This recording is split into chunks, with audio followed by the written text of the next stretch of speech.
quelque chose arrive dans la vie. Kitu fulani inamfikia. Soit la maladie. Ama magonjwa. Il va commencer à penser. Ataanza waza. C'est à cause de ce péché que j'ai fait. C'est faux. Ni bongo. C'est faux. Ni bongo. C'est toi qui crois ça. Haiko. Et quand vous mettez ça dans la tête, ça devient une vie. Et c'est là que t'atteins. C'est que l'homme, c'est la pensée. C'est pourquoi vraiment prêcher la bataille jamais livrée. Il dit que l'homme a des seins. Il y a un seul spirituel. Il y a un seul matériel. Le seul spirituel, c'est la pensée. Là où tout se passe. Écoutez.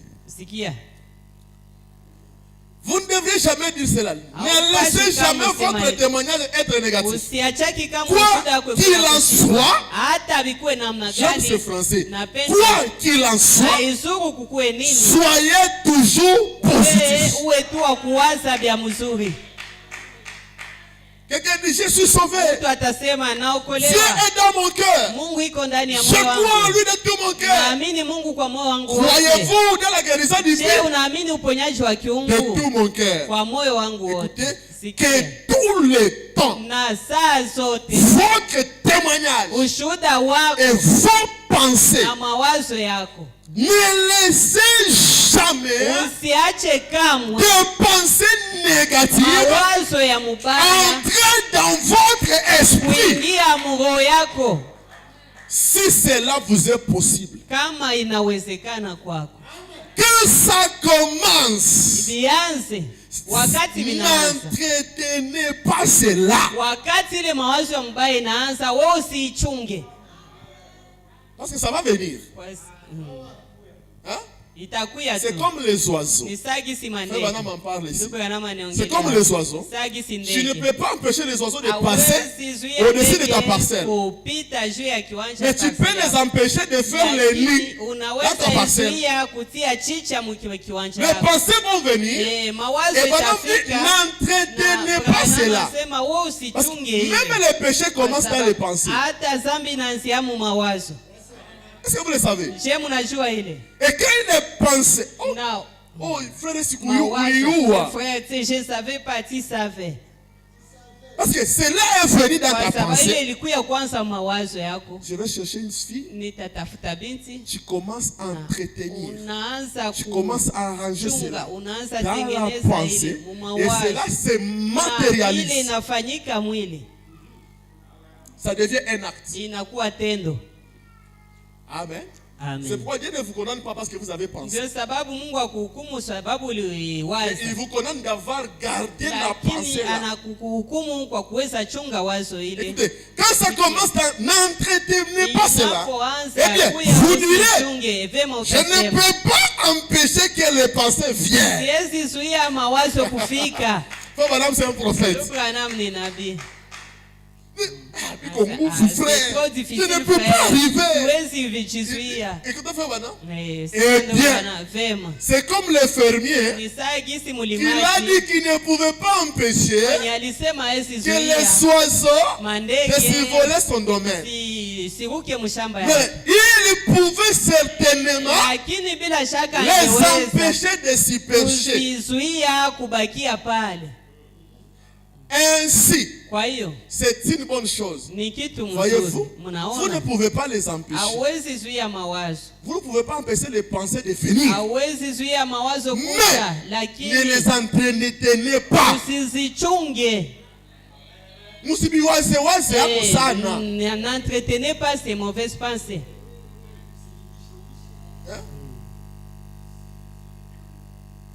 Mais ne les entraînez, ignorez-les tout simplement.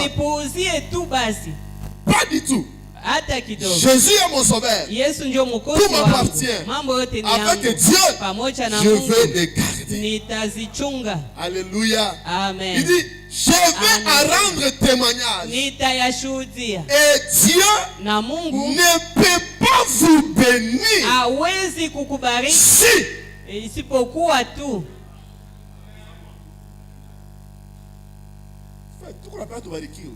frère, nous voulons être bénis. Voici la loi. On est ni sheria ya kubarikiwa. Ça veut dire qu'il y a des moments où nous nous bloquons nous-mêmes et on donne la faute à Dieu. Et on devient des malheureux. Pourquoi frère n'a pas barikiwa? Pourquoi ce frère n'a pas barikiwa? Pourquoi pas moi? Angala mawazo ya. Considère tes pensées. Il dit, Dieu ne peut pas vous bénir si vous ne confessez qu'il l'a fait pour vous. Frère, moi, toi, tu es mon kimia. Laissons Dieu tranquille. Dieu a déjà tout fait. C'est maintenant à nous de faire notre part. De croire et de confesser. Pas de la bouche, mais du cœur. Je suis sûr et certain que ce que je dis, ça vient du cœur.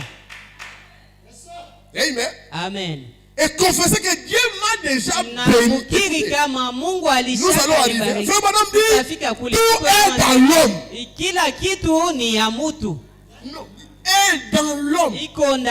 Dieu a déjà placé tout dans l'homme. C'est à l'homme de quitter les consciences et de faire sortir cela. Écoutez, vous voyez, il est le souverain sacrificateur de notre confession. C'est-à-dire que tout, la Bible dit que la vie et la mort se trouvent où? Au niveau de la langue. Surtout ce que tu dis, c'est ce qui t'arrive. C'est comme Branham dit aux parents que vous les mamans, quand vous êtes fâchés là, n'injuriez pas les enfants. Parce que les enfants deviendront ce que vous confessez. C'est pourquoi Dieu a dit à Moïse.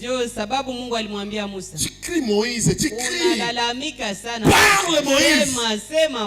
Confesse.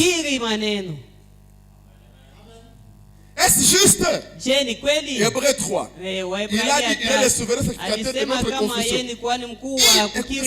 Il ne peut le faire pour nous si nous l'acceptons.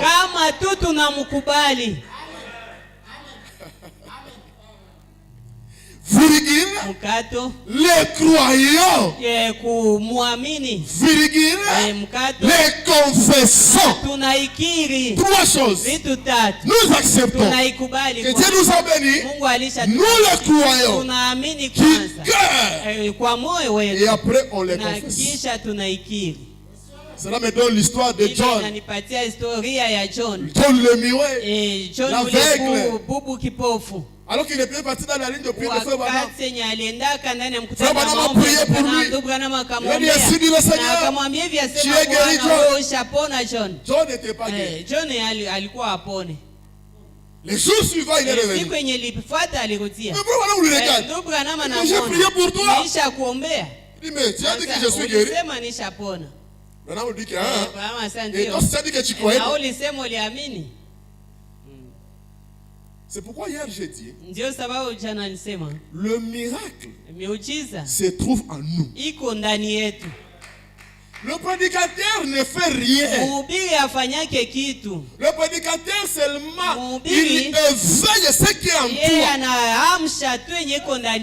La guérison ne vient pas d'un prédicateur. La guérison est en vous. Le prédicateur t'éveille par ce qu'on appelle la confiance. Donc vous avez confiance dans le prédicateur. Et cela déclenche le miracle. Mais cela ne vient pas de lui. Lakini miujiza haitoke kwa mhubiri. Madame dit qu'aucun prédicateur n'a les dons de guérison. Hakuna hata mhubiri mmoja mwenye kuwa na zawadi ya uponyaji. La guérison est en vous. Uponyaji hayo ndani yako. Mais lui, il a reçu les dons de prier. Alipokea zawadi ya kuomba. Parce que c'est quand vous allez grandir. Parce qu'on grandit spirituellement. Vous allez comprendre que vous n'aurez plus besoin de quelqu'un pour prier pour vous. Donc, toi-même, tu déclenches ta guérison. Moi, je n'ai pas le temps de prendre encore mon téléphone. Alors, pasteur, et c'est là le niveau que votre pasteur veut vous voir. Il ne veut pas vous voir accroché à lui.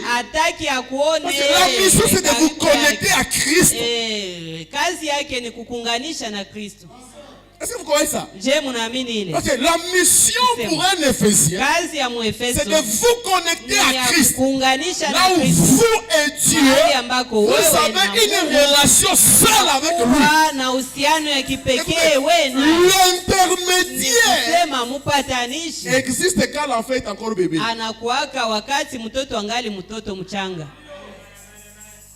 Parce que le pasteur, c'est l'intermédiaire entre Dieu et toi. Il veut vous voir grandir. Et quand vous grandissez, l'intermédiaire quitte. Il vous laisse maintenant entre toi et papa. Quelqu'un malade dit que pasteur, je souffre, je suis malade. Vous grandissez. Amen. Amen. Et grandir, ça ne demande pas que tu fais 10 ans. Non. 20 ans dans le message. Accepter, croyez et confesser. Oh, que Dieu te bénisse. Alors John, il a compris. Il voulait connaître Branham. C'est toi qui m'as dit que je suis guéri. Dieu ne peut pas faire quelque chose pour nous si nous ne le croyons pas. Vous savez pourquoi Jésus n'avait pas fait de miracle à Capernaum? C'est parce que les gens ne croyaient pas en lui. Même si l'homme est dit comment, mais que vous ne croyez pas. Rien. Vous comprenez ça? Branham lui dit.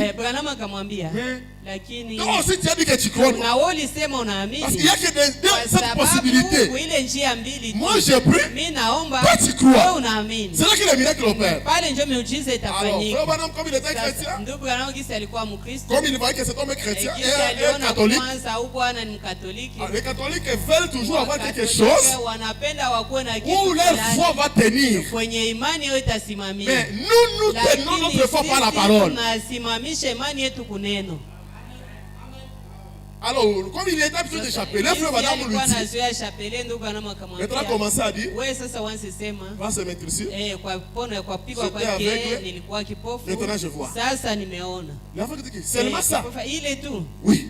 Il a commencé à parler. Je suis avec. Maintenant, je vois. Va se mettre ici. Jusqu'à ça. Cela a quitté la pensée. Cela est entré dans le subconscient. Et John était guéri. Alléluia. Amen. Amen. Amen. Là où je pense que les pentecôtistes sont faillis. Écoutez ça. Je pense que c'est le paragraphe 14. Je prends juste le milieu. Eh bien, je crois que Jésus m'a sauvé. Hein? Est-ce que vous croyez que Jésus vous a sauvé? Est-ce que vous le croyez? Que Jésus vous a sauvé? Branham dit c'est bien. Alors, qu'en est-il du Saint-Esprit? Croyez qu'il vous donnera le Saint-Esprit. Il vous l'a promis. Et en ce qui concerne la guérison du Dieu, croyez-la. S'il y a quelqu'un qui est malade ici. Kuna mtu mgonjwa hapa. Croyez-la. Amini uponyaji wa kiungu. Nous les gentils. Sisi wa mataifa. L'imposition des mains. Kuwekewa mikono. Ce n'est pas notre foi. Haiko imani yetu. Qui peut dire amen? Nani atasema alors pour nous ce n'est pas l'imposition des mains qui est notre foi. Kuwekewa mikono. Pour nous on peut regarder être guéri. Tu unaweza tu sema unapona. Tu regardes tu es guéri. Unaona tu na unapona.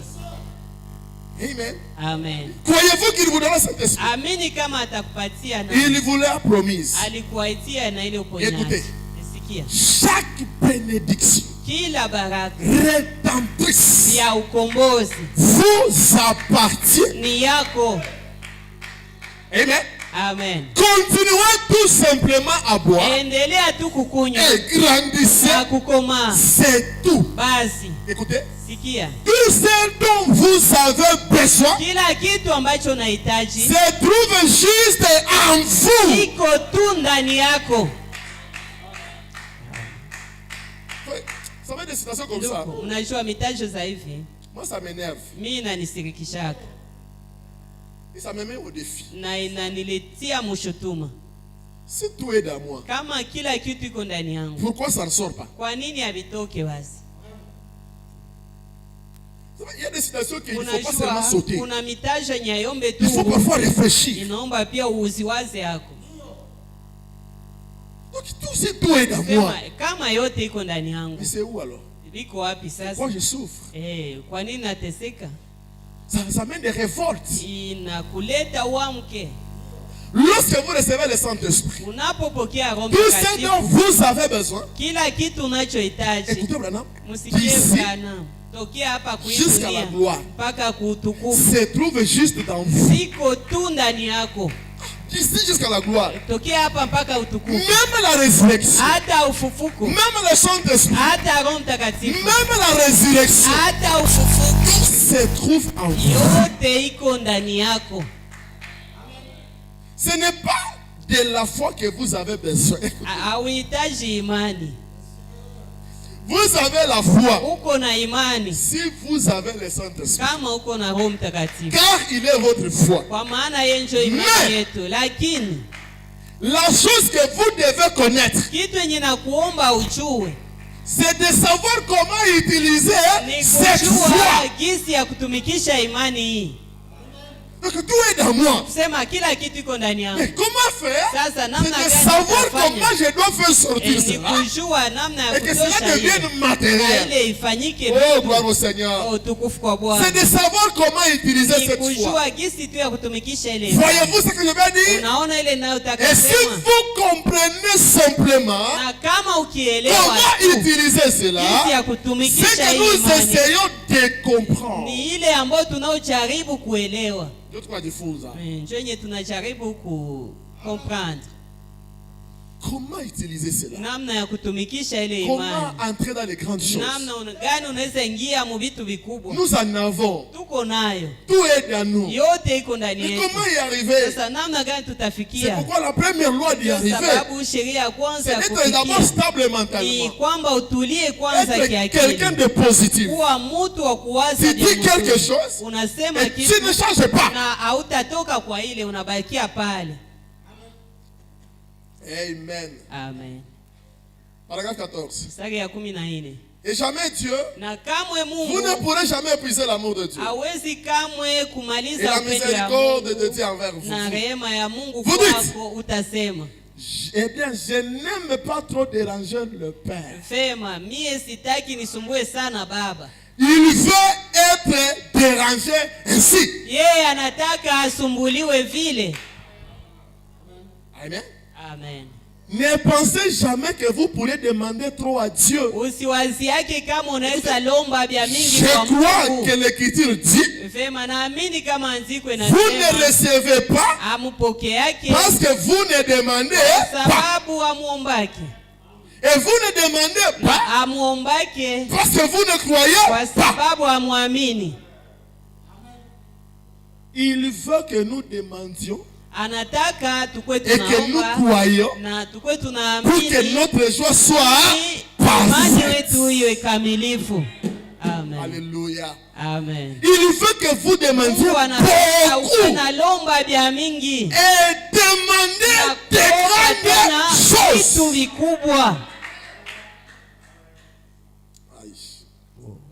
Écoutez, ne limitez pas votre foi à quelques petites graines de moutarde.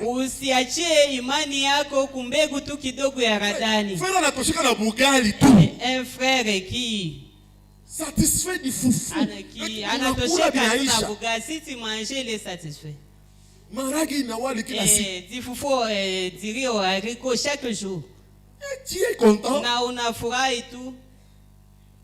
Mungu trouvé ça. Dieu n'a pas trouvé ça. C'est toi qui l'as trouvé. Il veut que tu montes un peu. Et toi, tu es limité seulement dans tes pensez que la vie c'est pour les gens qui ont étudié, qui sont partis à l'école.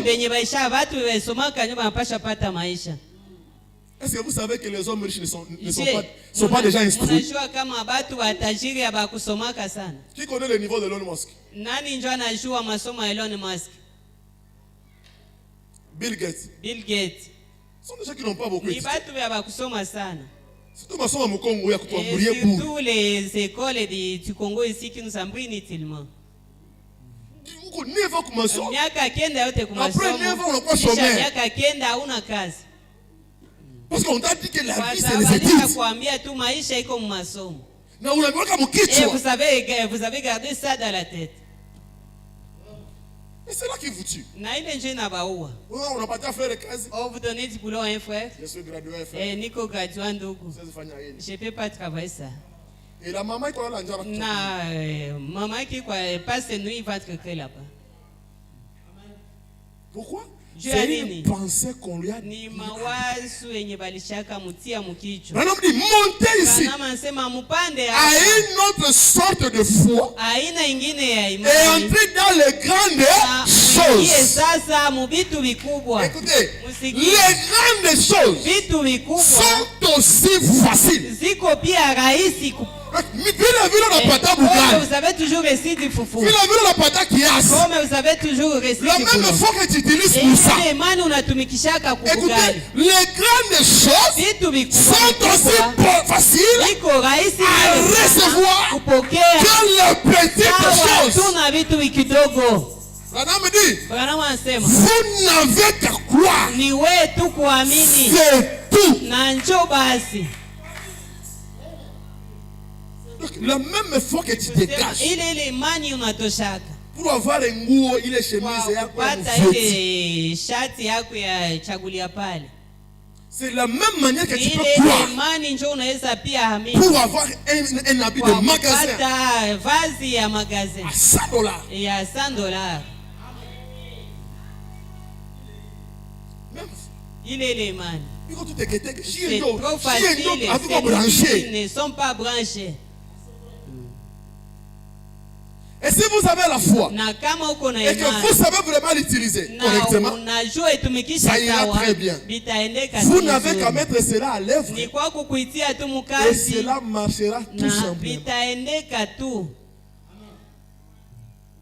La vie, c'est un choix.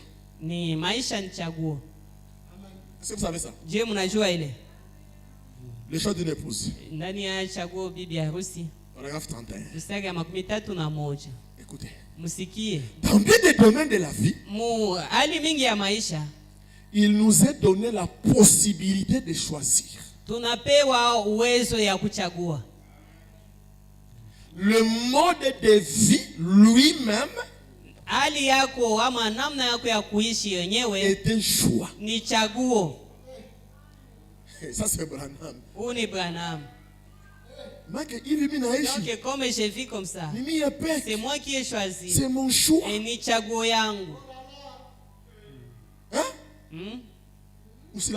Ne condamnez personne. Que les choix que tu fais aujourd'hui détermine ce que tu seras dans 5 ans. Parce qu'il faut savoir faire le choix. Inaomba sasa ujue fanya chaguo. Le mode de vie est un choix. Namna ya kuishi Nous avons le droit de suivre notre propre voie. Tunayo haki ya kuifuata sauti. De choisir notre propre manière de vivre. Na kuchagua namna yetu ya kuishi wenyewe. Hii citation za kweli. Ça de vraies citations. Na ni neno ya Mungu. Et c'est la parole de Dieu. Et c'est la vérité. Na iko kweli. Et c'est faisable. Na binawezekana. Je voulais donner mon témoignage, mais je n'ai pas le temps. Frère, ça m'est arrivé, je parlais à un frère, je ne sais pas si c'était lui. J'ai porté la chaussure, tout ça ici c'était troué. Je ne pouvais pas m'agenouiller devant mon prier. Parce que c'est lui qui est derrière moi pour voir ma chaussure. J'avais que 2 habits. Si on pouvait dire à une sœur, c'est John qui est ton mari. C'était la guerre. Personne ne pouvait pas accepter. Mais frère, quand j'ai compris la stabilité mentale, et cette prédication, c'est l'une de mes prédications fétiches.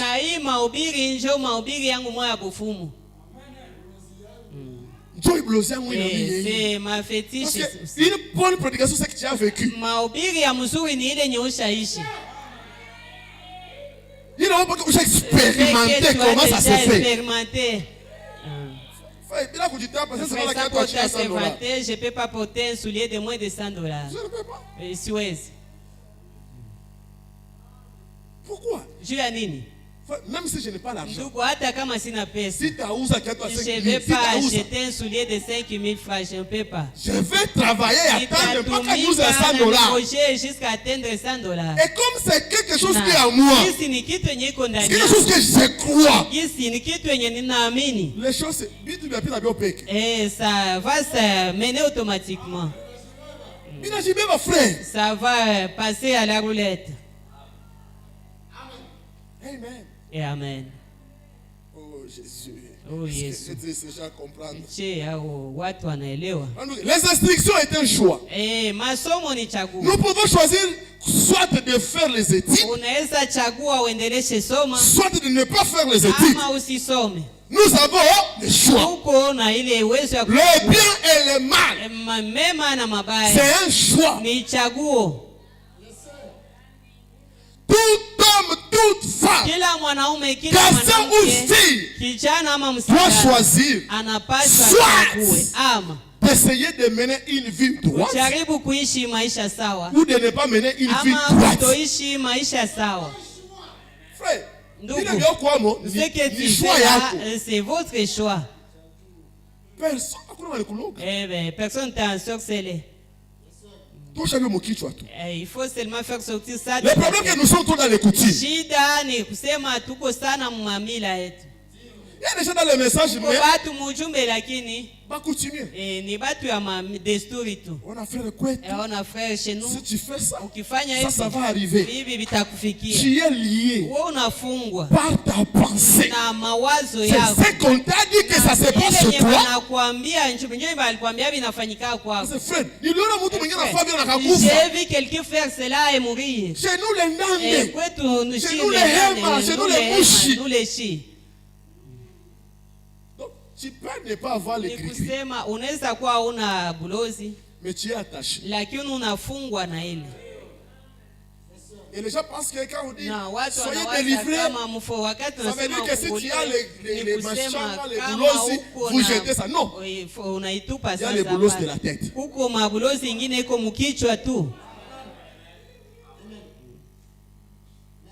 Et quand vous croyez ça, vous savez croire ça veut dire quoi?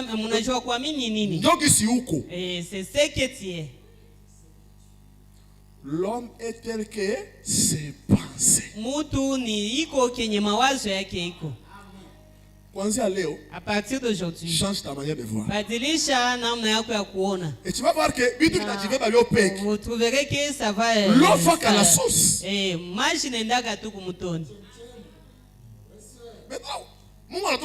Alors, tu es en voie la bénédiction. Mais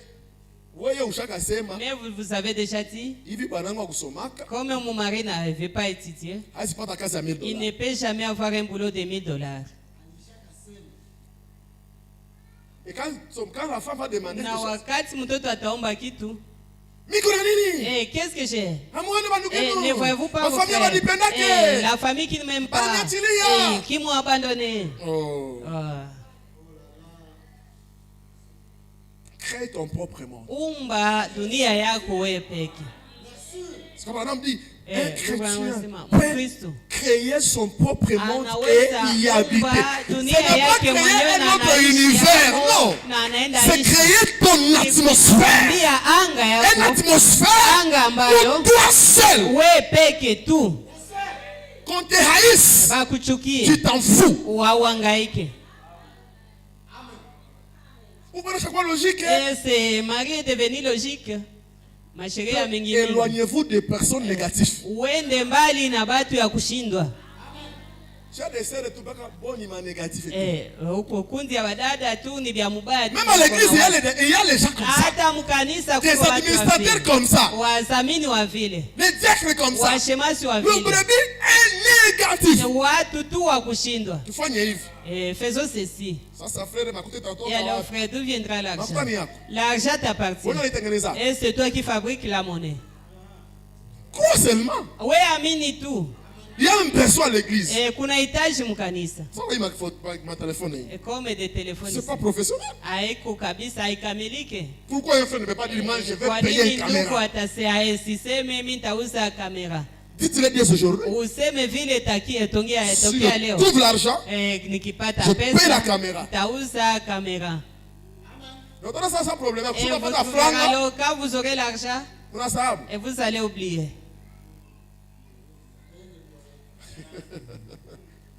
Nous allons arriver à ça aussi. Tutafikia ile naye. Comment déclencher des bénédictions? Namna gani kushusha ama kunyang'anya baraka? Amen. Amen. Donc, ne sois pas négatif. Tusiwe tu wa kushindwa.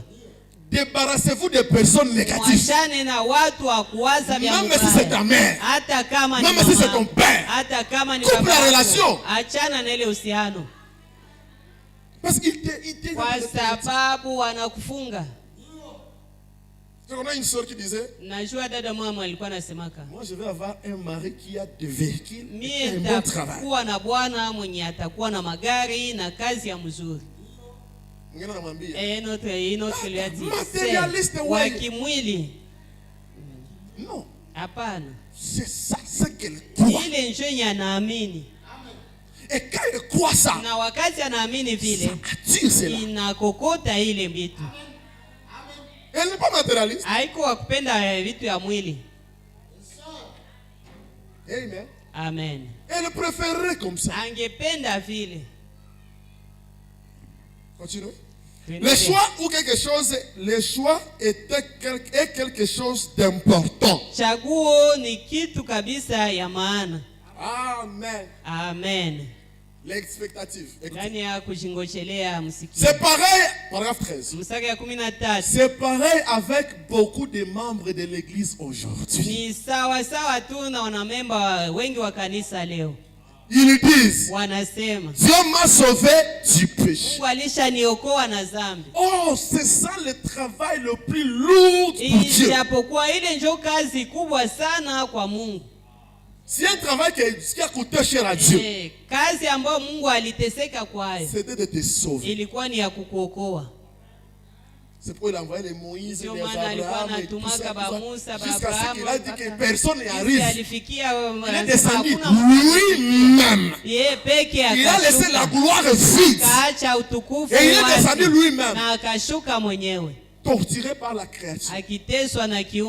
On dit c'est le travail le plus noble. Que aucun homme n'autre peut faire cela. Certainement. Et bien,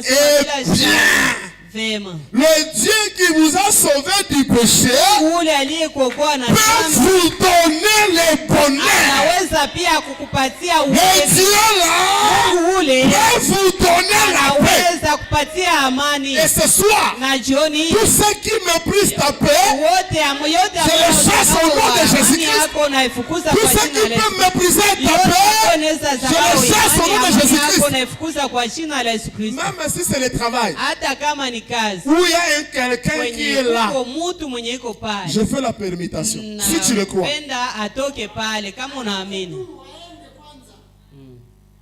Il peut vous donner la joie et guérir votre corps et vous enlever dans la gloire. C'est bien, il est simplement la puissance. Les puissances sont là à l'intérieur pour œuvrer. Le problème ici, c'est de croire. Akili. Mental. Amen. Amen. Est-ce que vous me comprenez? Est-ce que vous savez qu'aujourd'hui, nous vivons l'inverse? Ça veut dire quoi? Ce n'est plus à Dieu de dire. Nous disons Amen. Mais c'est à nous de dire. Et que Dieu dise Amen. Vous ne comprenez pas. Je répète. Actuellement, Dieu a pris notre place. Et nous avons pris la place de Dieu. Donc Dieu est devenu nous. Et nous sommes devenus Dieu. Et quand nous parlons, Dieu dit Amen à nos prières. Ceci me rappelle l'histoire d'une jeune femme. D'une jeune femme orpheline. Quand l'enfant était écrasé, cet enfant-là, il y avait des garçons. Parfois on dit il y avait qu'un. L'enfant écrasé par pied. Il y avait deux. L'un était mort sur place. L'autre, on l'a emmené à l'hôpital. Arrivé à l'hôpital, maintenant, Branham passe par là. Branham, quand il passe par là, il va voir l'accident. Il va voir les détails de la vision. Exactement, c'est ça l'enfant. Il va dire, si cet enfant ne ressuscite pas, traitez de moi de faux prophètes. Et chassez-moi du pays. Et quand frère Branham va prier, l'enfant retourne à la vie. La maman de cet autre garçon était là. Elle a dit, si c'est comme ça, mon enfant aussi ne peut pas rentrer, ne peut pas rester à l'hôpital. Il va faire venant. Monsieur, mon enfant est à l'ôpital. Ils étaient amis avec ses fils. On doit aller prier pour lui. Madame, ça ne se passe pas comme ça. Ça se passe comment? Tu vois ça? Il y a 2 ans, j'ai eu la vision. Alors, pour que mon enfant guérisse, il faut une vision. Branham dit oui. Ok. Et la vision maintenant. Maintenant là tu vas voir la vision. Non, ça ne se passe pas comme ça. Ça se passe comment? C'est Dieu qui donne la vision. Priez Dieu là qui te donne la vision. Parce que Dieu continue parfois la procédure. L'enfant là, la maman là, Branham va lui dire, ça ne se passe pas comme ça. Il dit, ça va se passer comme ça aujourd'hui. Et là, dérangé fait Branham. Il a dérangé fait Branham. On dit que c'est d'abord tu es chrétien. Ça me demande d'être chrétien aussi. Et qu'est-ce qu'il faut? Sois baptisé. Je prends son mari. Il vient chez Branham. S'il faut nous baptiser, tu nous baptises aujourd'hui. Mais notre enfant là ne va pas rester à l'hôpital. Qu'est-ce qui est arrivé? Madame dit non. Mais je n'arrive pas. Comment je vais faire? Ok, je pars à l'hôpital. Je pars à l'hôtel. Je vais avoir la vision. Donne-moi ton numéro. Le numéro encore. Oui, je donne ton numéro. Je ne vais pas te lâcher comme ça. 15 minutes. Appelle. Est-ce que tu as eu déjà la vision? Non, madame. 15 minutes. Appelle. Est-ce que tu as la vision, madame? Non, madame. Tu vas avoir la vision. Branham essayait de le décourager. De changer cette pensée positive qu'elle voyait que moi aussi mon enfant va guérir. Amen. Après 15 minutes, frère Branham va voir la vision. Et il va voir l'enfant. Et il prend le téléphone. Dit Madame Jackson, appelle la femme. Dis que son enfant va guérir. Quand il prend le téléphone, j'aime la réponse de la maman. Il dit que je le savais. Je le savais. Parce que mon enfant devrait guérir. Peu importe les conditions pour la vision, même mon enfant devrait guérir. Qui peut dire amen? C'est la même histoire avec Jésus dans la Bible. Cette femme-là qui est venue chercher Jésus et que Jésus a dit, il n'est pas bon de donner la nourriture des enfants aux chiens. Quel découragement! Pasteur, pourquoi on ton pasteur t'appelle, te traite de chien, toi. Mais tu vas quitter cette église. Et elle est postée même. Écoute, sikia, anasema najua. Il y avait déjà une pensée. Alikuwa tayari na mawazo. Jésus lui décourage. Yesu alikuwa anamkataza. Ne vous en faites pas. Usihangaike. Après cette prédication, kisha mahubiri, il y aura le découragement. Kutakuwa kukatishwa tamaa.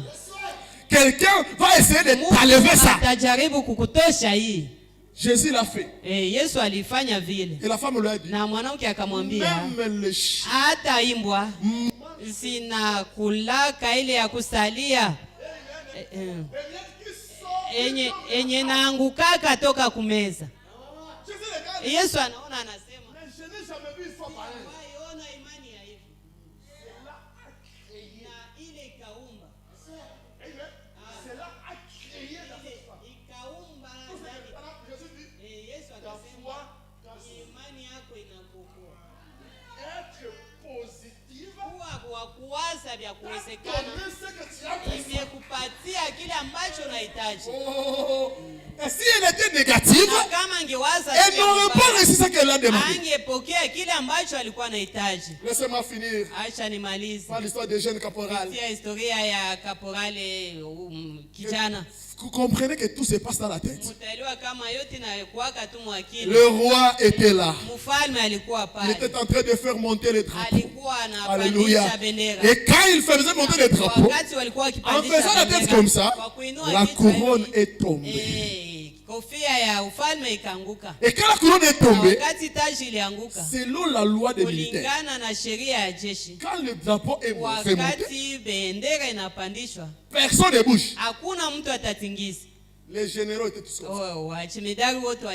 Les capitaines comme ça. Les adjudants comme ça. Les colonels comme ça. Il y avait un caporal là. Le caporal a dit ceci. Mais la couronne du roi est par terre. Mais que me sert ma position? Alors que la couronne du roi est par terre. Et Koya et Ya. Il est parti. Il a pris la couronne. Les gens regardaient, il dit que celui-ci serait exécuté aujourd'hui. Il a pris la couronne. Il a placé au-dessus de la tête du roi. Écoutez, j'aime le roi. Il a dit, merci monsieur le général. Alors que le monsieur avait le tenue de caporal. Ce caporal n'est pas retourné sur les rangs des caporaux. Il est parti dans les rangs des généraux. Qui peut dire amen? Pourquoi? On n'a jamais eu pensé à lui. Oh, la pensée du roi c'est un ordre. Qui peut dire amen? La pensée du roi c'est un ordre. Il a dit non. On m'a dit général. Je rentre dans les rangs. Les généraux regardent.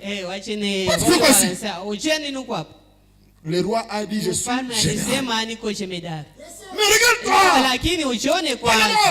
Je reste ici. Le roi a dit je suis général. Et après les cérémonies, les autres demandaient où sont mes plats de grade? Je suis déjà général. Mais le grade, les bêtes, le grade, ça viendra après. Sitakuya nyuma. Mais moi ici là, lakini kwanza mimi hapa nishakuwa jemedari. Et Pardon me dit, c'est comme ça avec la guérison. Tu as déjà guéri. Mais les symptômes sont encore là.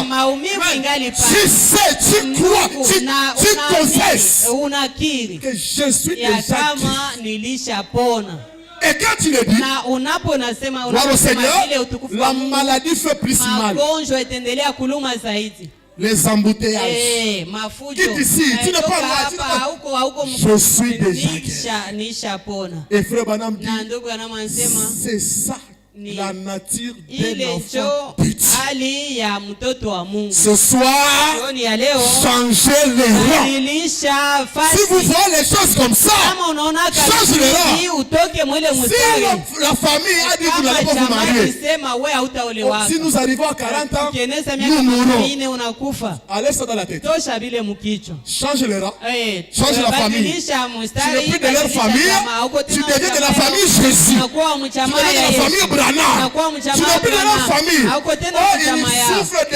Ils souffrent de maladies héréditaires. Tu n'es plus de leur famille là. Coupe les liens par la pensée. Qui peut dire Amen? Amen. Qui peut dire Alléluia? Alléluia. Amen. Amen. Alors que le Seigneur vous bénisse abondamment. Que Dieu vous bénisse ce soir. Changez les rangs. Change les rangs. Change la manière de voir. Change la manière de comprendre. Arrêtez de trop réfléchir. Si c'est la parole, dis Amen. Soyez positifs. C'est la première chose dans le spirituel. Que le Seigneur vous bénisse. Est-ce que vous aimez le Seigneur? Acclamez très fort pour lui. Mettez-nous debout, mettez-nous debout. Gloire au Seigneur. Est-ce que tu sais que Dieu sait ce que tu as besoin ce soir? Est-ce que tu sais qu'il sait ce que tu as besoin? Est-ce que tu sais qu'il connaît tes troubles? Il connaît ta perte du lendemain. Tu ne sais pas comment demain va arriver. Sois positif. Sois positif. Pendant que nous entendons, on nous entonne. Mon Dieu, c'est si bien. Et nous allons entrer dans la prière. Dis au Seigneur, merci. Parce que je savais, je pensais comme ça. Mais je comprends maintenant que tout dépend de moi. Tout est dans moi. Mon mari est dans moi. Ma femme est dans moi. Mes enfants sont dans moi. Ma richesse est dans moi. Aide-moi à les faire sortir, à être positif à tes promesses. Frère Branham dit que dans l'attitude correcte mentale amène chaque promesse de Dieu s'accomplir. Alléluia.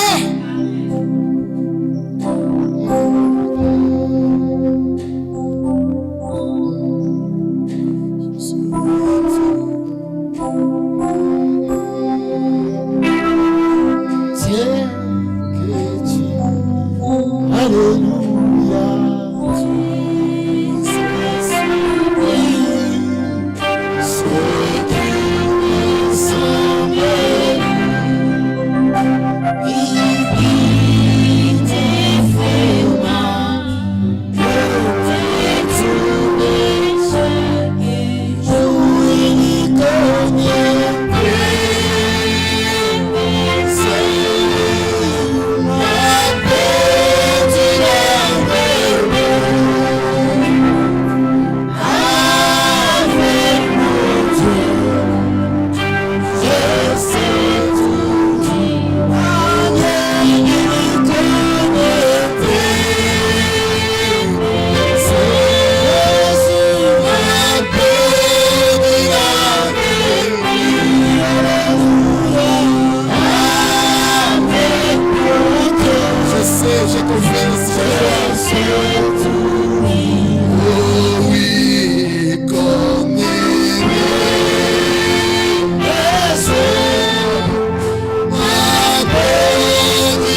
Pendant que tu es debout, ne prie pas une prière de lamentation, ne prie pas une prière de plainte. Dis à Dieu merci parce que tu m'as changé de grade. Oh, il se peut que ça ne se voit pas encore par les hommes, mais je ne suis plus caporal, je suis général. Je l'accepte dans ma tête, je l'accepte dans mes pensées. Avant que ça se manifeste, moi je l'accepte. Prie Dieu, dis à Dieu merci. Seigneur Dieu, nous te bénissons. Nous disons merci pour cette parole que tu as envoyée. Nous disons merci pour ces puissants hommes que tu nous as envoyés. Pour ces dons puissants que tu nous as envoyés. Seigneur, nous nous rendons compte, oh Jésus, que tout ce qu'il nous faut, c'est arranger notre pensée, c'est stabiliser notre mental. C'est avoir les pensées qui sont accrochées à ta parole.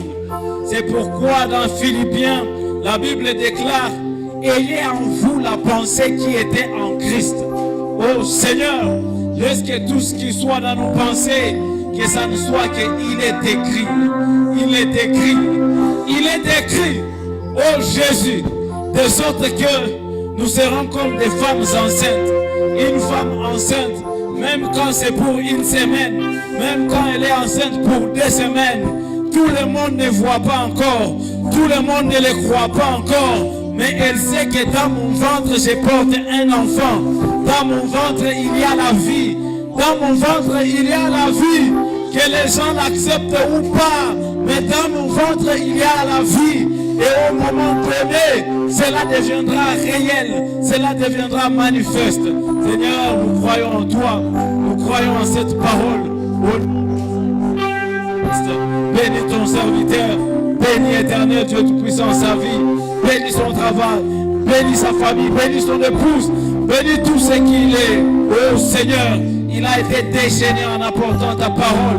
Éternel Dieu, récompense-les. Et aussi bénis-nous Seigneur pour que nous puissions les soutenir. Les bénédictions ne descendront pas du ciel, c'est de nous Seigneur qu'ils viendront. Au nom puissant du Seigneur Jésus-Christ, nous te bénissons. Bénis nos offrandes, bénis notre rentrée. Souviens-toi de ceux qui n'ont pas été là présents. Souviens-toi de notre pasteur André, de notre pasteur Michel. Pendant que tu seras en train de nous bénir de ces bénédictions, ne les oublie pas Seigneur. Au nom puissant du Seigneur Jésus-Christ, bénis-nous, bénis cette église, bénis notre rentrée, bénis nos maisons. Au nom de Jésus, nous avons ainsi prié. Amen. Est-ce que tu peux applaudir pour Jésus? Combien d'entre vous ont été bénis ce soir? Amen. Hakuna vya kuongeza, vyeko vya kuongeza. Hakuna vya kuongeza. Kila mtu alijisikilia. Amen. En tout cas, nous disons merci. Cette semaine, c'est une très belle semaine. Moi, personnellement, j'apprends beaucoup. Les citations qui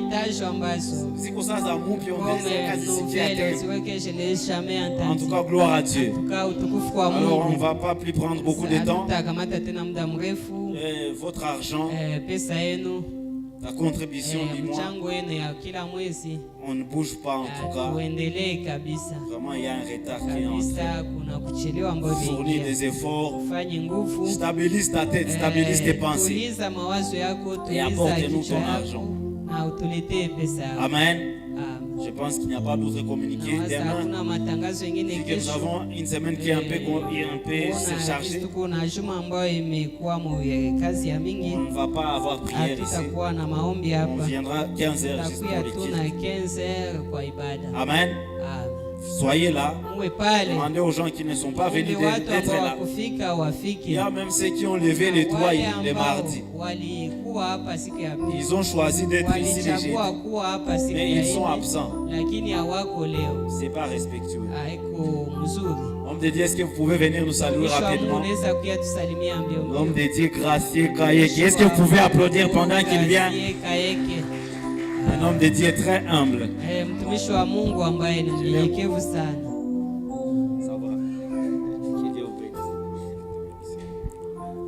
Que Dieu vous bénisse. Je suis votre frère Gracieux Kayeke. Je viens du Rocher Tabernacle chez le pasteur Joseph Kabunga. Que Dieu vous bénisse richement. Ici, je ne suis pas un visiteur, mais je suis un enfant de la maison. Que Dieu vous bénisse. On peut applaudir pour lui. J'espère qu'un jour Dieu nous accordera la grâce. Peut-être il viendra nous partager la parole. Alors, nous sommes à la fin de notre culte. Soyez là le vendredi. Est-ce qu'il y a bien? Alors, il ne faut pas s'absenter. Soyez là demain à 15h. Nous sortons pendant que nous offrons nos offrandes. Que Dieu vous bénisse richement. Papa Zoé pour nous faire chanter.